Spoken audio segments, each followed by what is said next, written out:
Inovação. Estamos aqui no Armap, dentro da Expo Gestão, mas já estamos aqui aquecendo para a Expo Inovação 2026. E agora na mesa, trazendo aqui duas pessoas que fazem também muita coisa importante, mas dentro da indústria, o Lincoln, da ArcelorMittal, que já é um grande parceiro nosso aqui, já teve em outros bate-papo com a gente, e o Fábio, que é a primeira vez que falo com ele, que é da Tupi. Obrigado aí pela disponibilidade de vocês. Primeiro, o que vocês estão achando do evento? Primeiras impressões aí. Vocês chegaram, já vieram para cá, já passaram ali?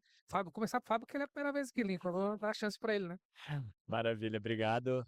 Obrigado pela oportunidade, pelo bate-papo, que é sempre legal trazer. E acho que o tema de desglamorizar é muito importante, porque eu acho que às vezes tem aquele receio de trabalhar em inovação como se fosse uma coisa distante. Acho que é importante demais o bate-papo. E o evento é impressionante como se fala em inteligência artificial, né? Eu tô há 10 minutos aqui, eu já ouvi mais de 200 vezes. E quando a gente olha, né, não dá para chamar de hype, porque já é realidade, mas é um ambiente que muita gente, muitas empresas estão começando a tatear ainda e que Sim. talvez vá contra aquilo que a gente quer discutir aqui, que é desglamorizar. Dar um certo distanciamento, uma certa complexidade. Então vai ser legal a gente abordar esse tema aqui, que conversa muito com tudo que está sendo conversado no Legal. evento. Pô, obrigado. E aí, Lincoln, bom te ter aqui novamente, cara. Boa tarde, obrigado aí pelo convite da Softville para participar aí do bate-papo, né, desse podcast. A Expo Gestão já é um exemplo muito consolidado, então as Sim. minhas primeiras impressões quando eu cheguei é que ele mantém essa importância aqui, né, para a cidade, para o ecossistema, dado até a minha dificuldade de para estacionar, de parar o carro lá nos fundos. E do pouco que eu vi ali da feira de negócios, né, estão com stands muito bacanas. E aqui, né, na conexão Expo Inovação, o Esquenta aqui também, né, um painel rolando agora aí com referências do Sim. ecossistema, então as percepções as mais positivas possíveis. Legal. A gente está falando aqui sobre inovar sem glamour, né? Você falou desse lance de as pessoas colocam, às vezes, uma roupagem gigante, uma coisa da NASA e tudo mais, e não precisa ir nesse caminho, né?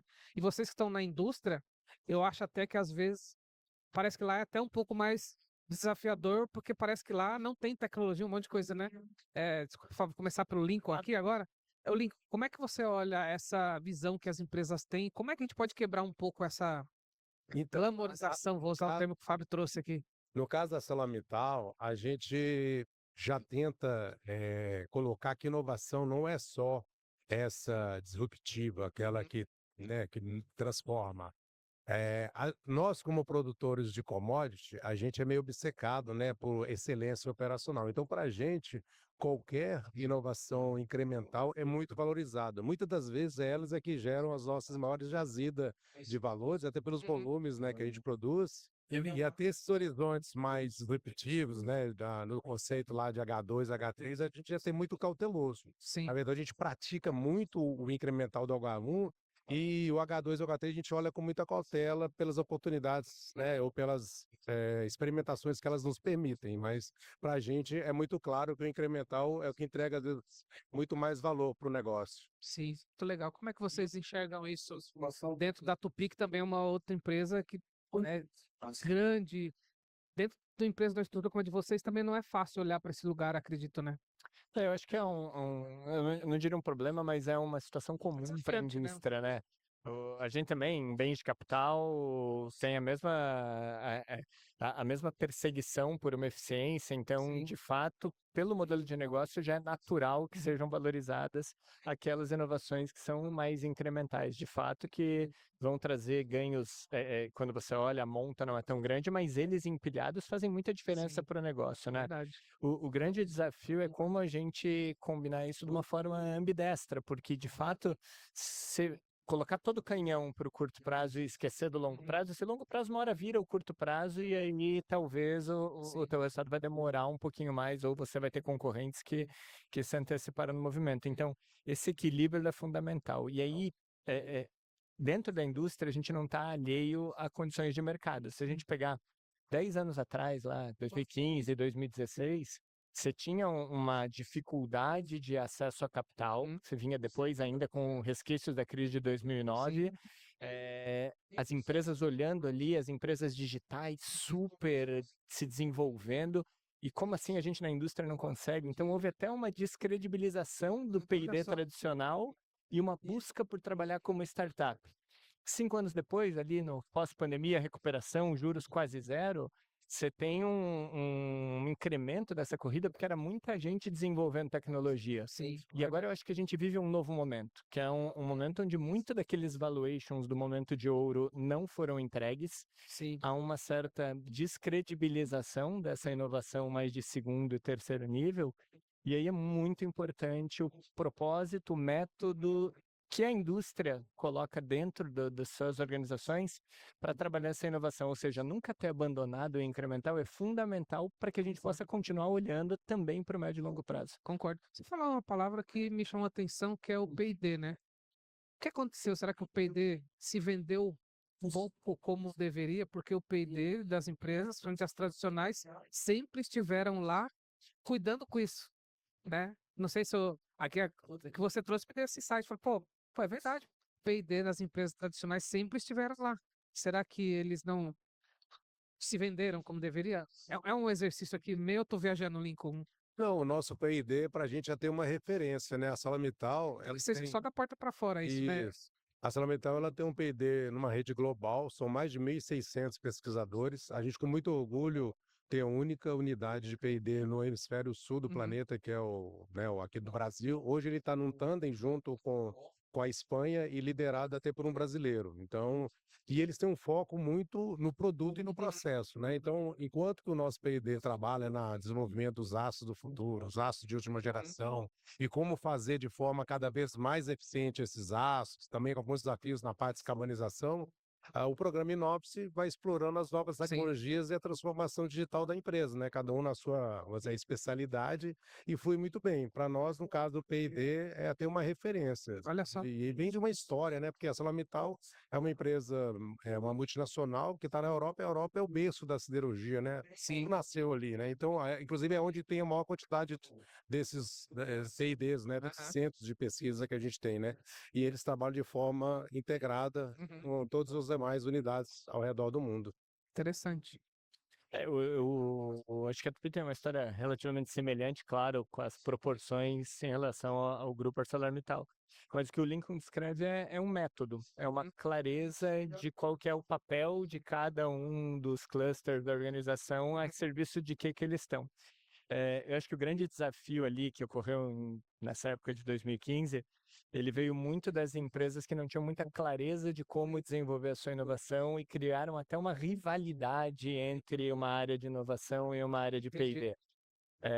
Poxa, eu imagino também os acionistas olhando e vendo um monte de unicórnio surgindo ali, e a gente gastando milhões e não consegue desenvolver, começa a se questionar o seu próprio formato ali dentro de casa. Faz sentido. Se você vai por uma linha de cisão, de fato você tem um problema. Por quê? 10 anos depois, a gente tem clareza que a cisão não era um bom caminho. As áreas de inovação não vão conseguir construir sozinho, o ecossistema não é capaz de trazer a mesma robustez e profundidade que as áreas de P&D têm. Verdade. Então, quem tomou um caminho, como nós tomamos na Tupi, de colocar cada área com seu mandato específico colaborando entre si, certamente tiveram muito mais chance de chegar hoje com resultados, com um caminho pavimentado mais para frente. Enquanto quem foi para a ruptura entre áreas de inovação e áreas de P&D, certamente está tendo uma dificuldade agora, num momento de escassez de capital, de botar as coisas no trilho novamente. Sim, são os momentos, né? Você falou logo no começo da tua fala sobre inteligência artificial. Difícil fugir de falar, talvez a gente esteja muito no cerne de tudo isso, né? Como é que vocês têm olhado dentro da companhia de vocês, fora? Às vezes eu converso com algumas pessoas e eu tenho a sensação que a gente às vezes vive numa certa bolha, que tem gente lá fora que não sabe o que está acontecendo ainda e talvez esteja tudo certo. Como é que vocês enxergam isso? Aí falando um pouco do olhar da indústria, né? Que é o lugar que vocês estão navegando hoje. A gente está tentando aplicar com muita cautela e tentando fazer uma governança para que a gente minimize, principalmente os riscos, né, de cibersegurança associados ao uso da tecnologia.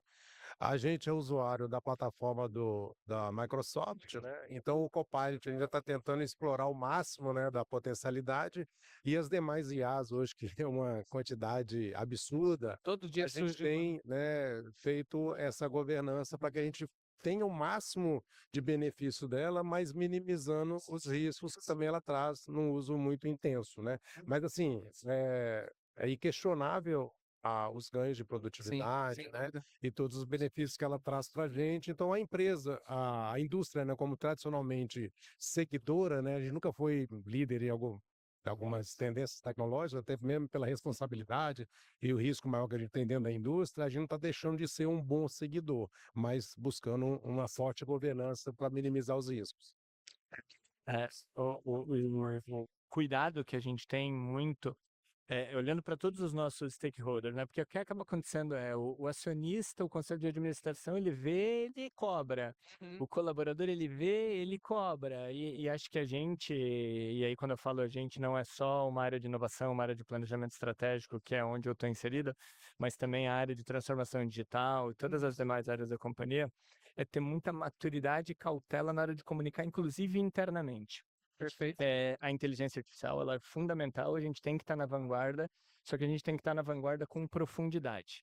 A gente vê muita corrida e às vezes sem dados, não tem uma mínima arquitetura de dados na empresa, e a empresa falando que tem inteligência artificial. Como se ela ainda não, porque você anda, você corre, você voa, né? Como se ela começasse a andar e já quisesse voar, né? Sim. Exatamente, Essa aí sensação que eu tenho. esse papel de letramento para dentro e para fora, ele é fundamental para que seja um processo consistente de fato, Sim. para que a gente não vá lá gastar um montante significativo, às vezes com ofertas de valor que aproveitam comercialmente o momento, Uhum. mas que vai entregar vento no fim do dia. Então, a gente precisa ter muita profundidade para discutir. E é esse tipo de situação que acaba criando uma certa glamorização. A inteligência artificial é um negócio muito distante. Também não é para esse outro lado. Sim. É como que a gente começa a jornada de dados para depois gerar os insights, para depois começar a falar numa inteligência artificial de fato. Então, é muito isso, assim, de tentar ter maturidade na hora de aplicar para realmente ter ganho real, né? Sim. E uma evidência de quanto isso é importante, estratégico, a gente agora, nesse mês, né, de maio, passou por uma mudança de estrutura, onde foi criada uma gerência geral exclusiva para tratar dessa questão da inteligência digital, né? Até quem inicialmente ia participar aqui do bate-papo de vocês é o Manel. O Manel até então era responsável pela área de TI, TA da unidade aqui de Vega, aqui em Santa Catarina e Contagem, né, lá em Minas, e ele que assumiu essa cadeira. Ele está uma agenda aí semanal lá em Tubarão, porque está acabando de ajustar essa estrutura. Então a empresa sentiu essa necessidade de colocar uma estrutura focada para tratar da questão, e com uma estrutura bem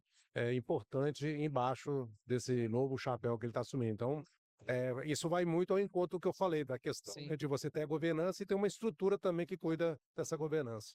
Eu acho que governança é a palavra-chave para isso, com certeza.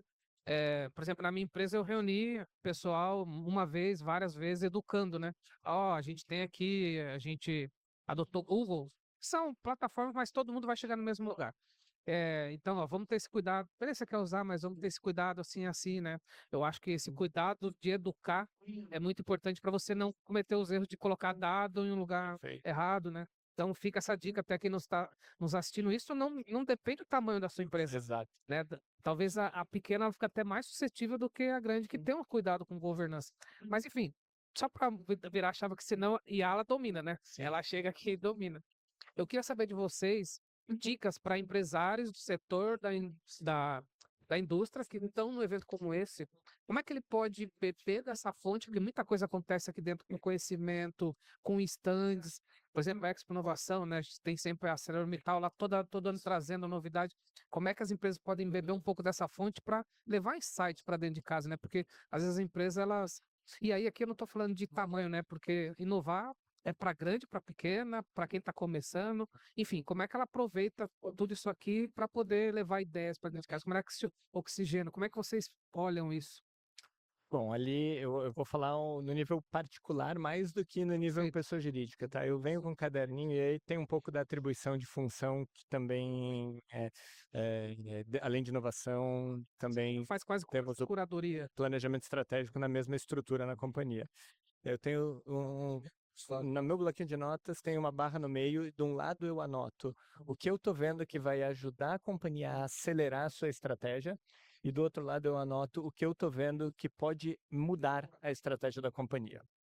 E aí, esses 2 layers, depois a gente senta, depura. Contraponto, né? No fundo. Exato. E às vezes até são coisas que se somam de fato, né? Porque eu vou acelerar uma estratégia, mas eu preciso tomar cuidado porque tem um outro ponto aqui, algum risco, que eventualmente eu preciso mudar a estratégia porque eu não estava capturando Bem isso. legal.